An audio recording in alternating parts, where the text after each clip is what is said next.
Hello friends, welcome to S Y academy. इस video में हम बात करेंगे इंडिया की relationship United States of America के साथ। So during the cold war years India found itself on the opposite side of the divide from the US. तो cold war के टाइम में ना चाहते हुए भी इंडिया अनफॉर्चुनेटली जो यूएस की साइड थी और जो यूएसएसआर की साइड थी, दो इंडिया ने नॉन अलाइंग मूवमेंट भी ज्वाइन करा था। पर हुआ क्या, अगर ये यूएस की साइड है और ये यूएसएसआर की साइड है तो इंडिया पूरा यूएसएसआर की तरफ तो नहीं कहूंगा, लेकिन इंडिया ऑलमोस्ट वहीं था। ठीक है, ऑलमोस्ट वहीं था। तो प्रॉब्लम्स तो हैं ही फिर। राइट, हमने देखा इंडिया पाकिस्तान का जो युद्ध 1971 यूएस के साथ।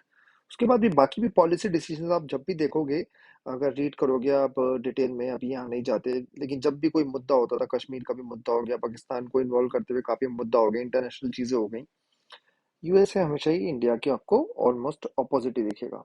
India's closest friendship during those years was with Soviet union, without any doubt. हमने पिछले चैप्टर में देखा भी हुआ है, राइट, कि सोवियत यूनियन के साथ भारत की बढ़िया रिलेशनशिप थी। इवन ट्रीटी ऑफ फ्रेंडशिप भी साइन कर दी थी इंदिरा गांधी के टाइम पे। After the collapse of the Soviet Union, India suddenly found itself friendless in an increasingly hostile international environment. उस टाइम एनवायरनमेंट काफी हॉस्टाइल सा था, और इंडिया की में भी सिचुएशन थोड़ी ट्रिकी थी। हमने ये पिछली जो एनसीईआरटी है पॉलिटिकल साइंस की, आपकी पॉलिटिकल साइंस वन जो है, उसमें हमने पढ़ा है 1990 का दशक बड़ा ही अशांत था भारत के लिए भी। ठीक है, और उस टाइम में इंडिया को कोई फ्रेंड ही नहीं। ठीक है, जो यूएसएसआर फ्रेंड था वो रशिया बन गया था, और रशिया इस टाइम में दोस्तों काफी बार अमेरिका की सुन रहा था। ठीक है, इंडिया को जब क्रायोजेनिक की जरूरत थी 1990 में, तो यूएसए ने बोला इंडिया को नहीं दिया जाएगा, और इंडिया को नहीं मिला। ठीक है, तो यूएसएसआर ने भी, और जो रशिया बन गया था उसने भी देने से मना कर दिया था। तो फ्रेंड ही नहीं इंडिया का। ठीक है, जो फ्रेंड्स हैं वो तो टूट गए, है ना। कम्युनिस्ट कंट्रीज थे फ्रेंड, सब टूट टाट गए। बाकी छोटे मोटे फ्रेंड्स थे, है ना, उनका कुछ ज्यादा वैल्यू नहीं। तो ये बड़ी फ्रेंडलेस सिचुएशन आ गई है भाई, अब क्या करें। However, these were also the years when India decided to liberalize its economy and integrate with the global economy. India ने साथ साथ liberalization, privatization, globalization, LPG reforms लाया 1991 में, और अपनी इकोनॉमी को ओपन कर दिया। इसका कहने का मतलब ये है कि इंडिया में कोई भी कंपनी खोल सकता है, इंडिया के साथ कोई भी ट्रेड कर सकता है। सिंपल वर्ड्स में बता रहा हूँ, डीप में नहीं जा रहे, जिसको क्लियर नहीं है। लिबरलाइजेशन मतलब फ्रीडम, प्राइवेट सेक्टर को फ्रीडम, है ना। प्राइवेटाइजेशन मतलब प्राइवेट सेक्टर को बढ़ावा, है ना। लिबरलाइजेशन से होता है फ्रीडम दे दी, चीजें आसान करी, है ना। वरना तो ब्यूरोक्रेसी, कॉम्प्लेक्स प्रोसेसेस, ये सब वगैरह होती थी। सब वैसे इंटर रिलेटेड है एलपीजी। और ग्लोबलाइजेशन का मतलब ये है कि बाहर से इन्वेस्टमेंट आएगा, अपना जो रुपी है उसको भी वो कर दिया कि हाँ, ये मार्केट डिटरमाइंड होगा। पहले तो इंडिया कंट्रोल करता था अपना रुपीस। तो ये सब चीजें लाया, और कस्टम ड्यूटीज काफी ज्यादा कम कर दी। तो एलपीजी रिफॉर्म्स लाया, और जब ये लाया तो यूएसए को तो यही चाहिए होता है ना। वो तो चाहता ही है पूरी दुनिया इसी डायरेक्शन में जाए, और इंडिया इतना बड़ा ग्रेट मार्केट, इतनी बड़ी वैल्यू, इतने सारे लोग रहते हैं यहाँ पे, और इंडिया में टैलेंट भी है, अंग्रेजी बोलते हैं लोग। तो यूएसए ने भी देखा, हाँ भाई, ये तो ऐसा लग रहा है काफी कंपेटिबल पार्टनर है, जो हमें चाहिए था अब इंडिया वो बन रहा है। राइट, तो ये आपको समझ में आना चाहिए। This policy and India's impressive economic growth years in recent years have made the country an attractive economic partner for a number of countries including the US. उसके बाद इंडिया की इकोनॉमी यहाँ थोड़ी सी नाजुक हुई 1990 के बाद। उसके बाद तो ऐसी चली, चलती चली गई, चलती चली गई। सर्विस सेक्टर ने तो हद ही मचा दी, है ना। हाँ, एग्रीकल्चर सेक्टर कुछ खास नहीं कर पाया, मैन्युफैक्चरिंग सेक्टर कुछ खास नहीं कर पाया, साफ सी बात है। सर्विस सेक्टर ने धूम मचा दी इंडिया में, खूब बढ़िया ग्रोथ। जीडीपी ग्रोथ भी 5 के ऊपर रह रही थी, जो बहुत बड़ी बात है ना। कंटिन्यूअस, कंटिन्यूअस रहना 5। आप इकोनॉमिक्स में जैसे पढ़ोगे, तो इंडिया तो hot, hot destination, hot partner बन गया पूरी दुनिया के लिए। मतलब एक कंट्री के लिए नहीं, यूएस के लिए नहीं, सबके लिए। It is important that we do not lose sight of the fact that two new factors have emerged in India-US relationship in recent years. तो ज़्यादा इसमें डिटेल में एनसीईआरटी ये नहीं जा रही है। इसके बाद काफ़ी अच्छी पार्टनरशिप हुई, और अब रिसेंट ईयर्स में देखें तो दोस्तों दो चीज़ें काफ़ी ज़्यादा अच्छे तरीके से हमारी रिलेशनशिप को डिटरमाइन कर रही हैं, और ये तब भी कर रही थी, आज भी कर रही हैं। देखते हैं दो factors. These factors related to the technological dimension and the role of Indian American diaspora. तो टेक्निको टेक्नोलॉजिकल डायमेंशन, इंडिया के आईआईटीज है ना, और बहुत आईआईटीज के साथ साथ काफी अच्छे बढ़िया बढ़िया college, Delhi college of engineering जो दिल्ली टेक्नोलॉजिकल यूनिवर्सिटी बन गया है अब, बिट्स, एनआईटीज, ये वो आईआईएम्स है ना, तो बढ़िया बढ़िया टैलेंट निकल के आ रहा है भारत में, है ना। और इंडिया सर्विस सेक्टर में काफी अच्छा काम कर रहा है, इन्फोसिस, टीसीएस जैसी कंपनीज हैं। उसके बाद बीपीओ सेक्टर है ना, बिजनेस प्रोसेसिंग जो ऑर्गेनाइजेशंस होती हैं, नॉलेज प्रोसेसिंग ऑर्गेनाइजेशंस, केपीओ, वो सब हैं भारत में। तो अमेरिका ने अपना जो वर्क है, हाँ मैं ये कहूंगा जो अच्छा वर्क नहीं है ना, जनरली अमेरिका में मतलब ये था कि टैलेंटेड लोग हैं, वो कह रहे हैं कि अच्छा वर्क हम करेंगे, जो रिपीटेटिव वर्क है वो किसी और को आउटसोर्स कर दो। तो जैसे टेस्टिंग का होता है, मेंटेनेंस का होता है, या कॉल सेंटर्स होते हैं, वो सब यूएसए ने आउटसोर्स कर दिए इंडिया में। लेकिन आपको ये समझना होगा, हाँ हम आज 2022 में बोल रहे हैं वो सब छोटे वर्क है, लेकिन उस टाइम में ये काफी बड़े वर्क थे, खूब पैसा आया, लोगों की सैलरीज काफी अच्छी हुई, है ना, 1990 2000 में। तो ये सब चीजें चली। तो टेक्नोलॉजिकल डायमेंशन जहाँ पे इंडिया अच्छा कर रहा था, स्पेशली सॉफ्टवेयर सेक्टर में, है ना। उसके बाद इंडियन अमेरिकन डायस्पोरा, इंडिया के लोग पढ़ने जाते थे, ये तो 1947 से चलते हुए आ रहा था, इवन पहले भी चल रहा था, लेकिन 1947 से ज्यादा बढ़ गया। पढ़ो अच्छे से, अमेरिका चले जाओ, पढ़ो अच्छे से, अमेरिका चले जाओ। और हमने देखा ही अमेरिका तो बेस्ट टैलेंट को इनवाइट ही करता है। तो हुआ क्या, जनरेशन पे जनरेशन अमेरिका में रहने लगी, यूनाइटेड स्टेट्स ऑफ अमेरिका में। तो वो जो डायस्पोरा थे वो सीनियर पोजीशंस पे आ गए अमेरिका में, है ना। अमेरिका टैलेंट को प्रमोट करता है दोस्तों, है ना, आपने देखा ही हुआ है, सुंदर पिचाई, ये सब वगैरह, सब सीईओ वगैरह बने हुए टैलेंट को प्रमोट करता है। तो ये सब लोग सीनियर पोजीशन पे आए, तो इन्होंने रिलेशनशिप्स इंडिया के साथ अच्छी करी। इवन इंडिया की कुछ कुछ एमपी भी वहाँ के, वहाँ इंडिया के काफी लोग एमपी भी बन गए वहाँ पे, देखिए, उनकी सिटीजनशिप यूएसए की है, राइट। ये आपको क्लियर होना चाहिए, डायस्पोरा मतलब इंडिया के लोग हैं, वो उनका बैकग्राउंड इंडियन है, उनके माता पिता कभी इंडियन सिटीजन हुआ करते थे, या उनके ग्रैंडफादर्स, लेकिन तो बैकग्राउंड उनका इंडियन है, रेस इंडियन है उनकी। लेकिन लेकिन अब वो अमेरिका में एक अच्छे काम कर रहे हैं, जैसे सुंदर पिचाई है ना, अमेरिकन सिटीजन है, he is not Indian, right. ये आपको पूरा क्लियर होना चाहिए, लेकिन इंडिया रूट्स है। तो एक इमोशनल टच होता है दोस्तों अपने सरजमी से, अपने सॉइल से, तो वो रिलेशनशिप इंसान बनाता है, तो उससे इंडिया का काफी फायदा हुआ है दोस्तों। क्योंकि वहां पे लोगों ने लॉबी लॉबी अलाउड होती है, वहां पे लॉबी करिए कि हाँ आप इंडिया से रिलेशन अच्छे करो, ठीक है। Indeed, these two factors are interrelated. Consider the following facts. ये दोनों आपको फैक्ट्स याद रखने होंगे, कुछ कुछ जो यहाँ दे रखे हैं, ये थोड़े पुराने स्टैट्स हैं, लेकिन आप लिख सकते हो। US absorbs about 60% of India's total export in software sector. तो दोस्तों एक्सपोर्ट का मतलब ये नहीं होता माल ही बेचना सिर्फ, है ना, कि आपने इंडिया से माल यूएसए बेचा। अगर आप सॉफ्टवेयर सर्विसेज प्रोवाइड कर रहे हो यूनाइटेड स्टेट्स को, उसके कॉल सेंटर को, है ना, मतलब कॉल सेंटर अगर इंडिया में है, अगर आप उनको सॉफ्टवेयर सर्विसेज, जैसे उनके बैंक है मॉर्गन स्टैनले, ठीक है, मॉर्गन स्टैनले को, एमएस को, मॉर्गन स्टैनले को अगर इन्फोसिस अपने डेवलपर्स देती है, क्यू टेस्टर्स देती है ना, मेंटेनेंस वाले के लोग देती है, तो ये भी एक्सपोर्ट कहा जाता है, एक्सपोर्ट की कैटेगरी में आता है, ठीक है। तो 65% इंडिया का टोटल एक्सपोर्ट सॉफ्टवेयर सेक्टर में यूएस में जा रहा है।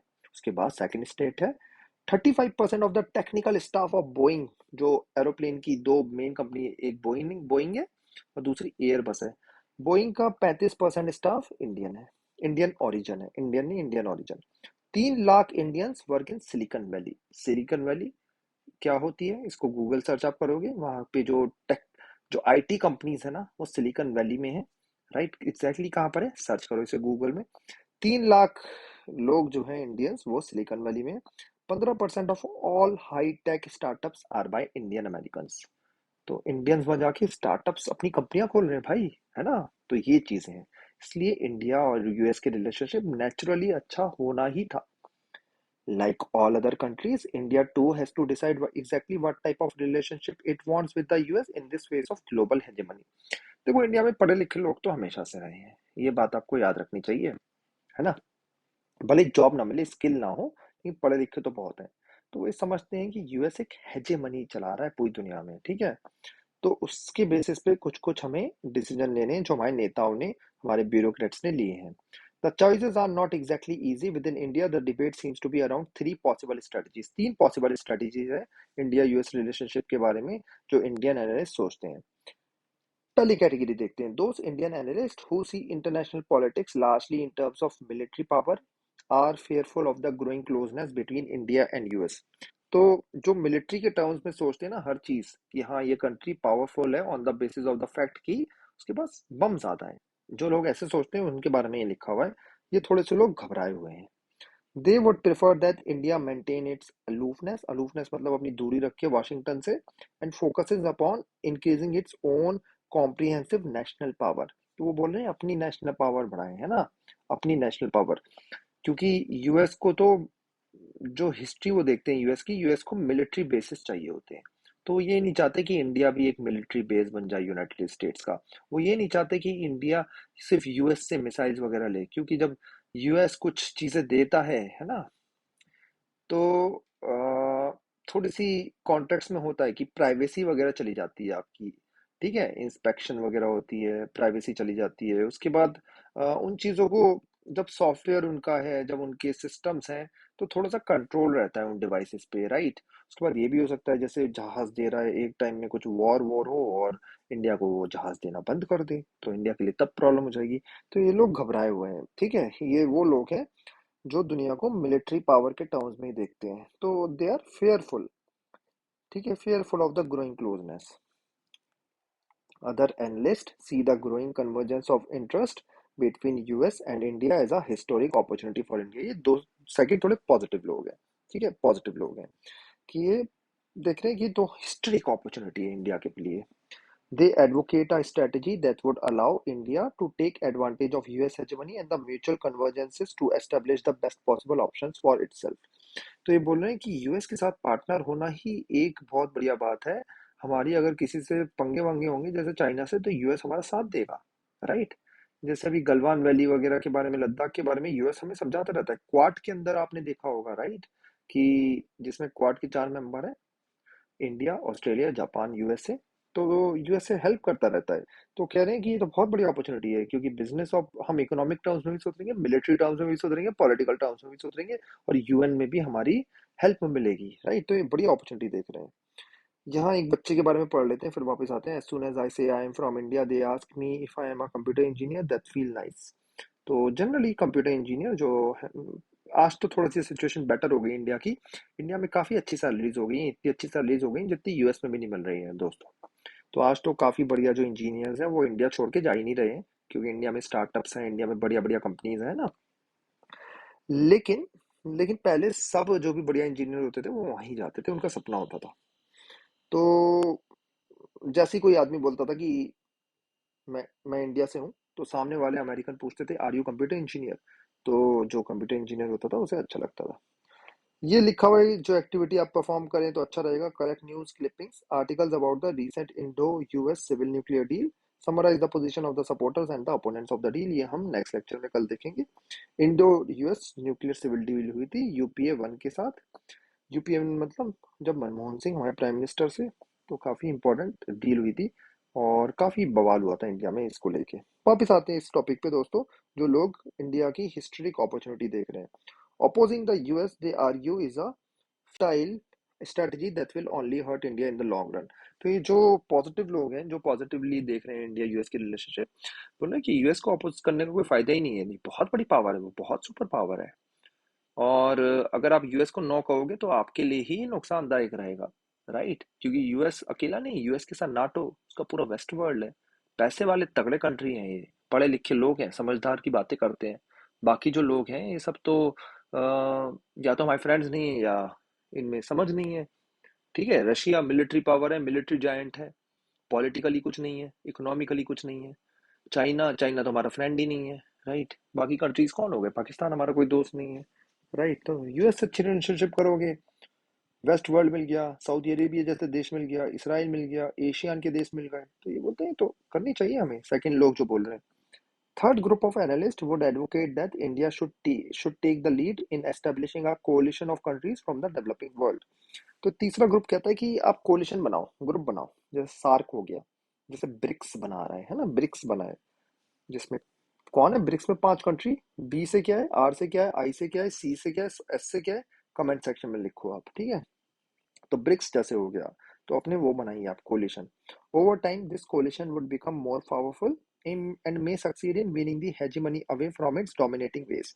तो बोल रहे हैं जो कोलिशन है, हम अकेले कुछ नहीं कर सकते, लेकिन कोलिशन जब बहुत बड़ी ग्रुपिंग हो जाएगी, जैसे सार्क है या बिम्स्टेक है या ब्रिक्स है, जो वो बहुत पावरफुल जब हो जाएगी, तो यूएस की हेजेमनी को भी कम कर देगी। थर्ड ग्रुप लोग हैं, और ये थोड़ा सा बीच का मामला ले रहे हैं, ठीक है, बीच का मामला ले रहे हैं, टोटली अगेंस्ट भी नहीं है लेकिन फेवर में भी नहीं है। India US relationships are perhaps too complex to be managed by a single strategy. साफ सी बात है, आप सिंगल स्ट्रेटजी फॉलो नहीं कर सकते, पूरा तरीके से साथ भी नहीं दे सकते, पूरी तरीके से दूर भी नहीं रह सकते। India needs to develop an appropriate mix of foreign policy strategies to deal with the US. तो इंडिया इसमें काफी मेहनत कर रहा है, और डिफरेंट तरीके से, डिफरेंट एंगल से डील कर रहा है यूएस से, और काफी चीज में हम सक्सेसफुल हैं, काफी चीज में हम सक्सेसफुल नहीं है। तो दैट्स ऑल। आई होप आपको इंडिया यूएस रिलेशनशिप क्लियर हो गई होगी।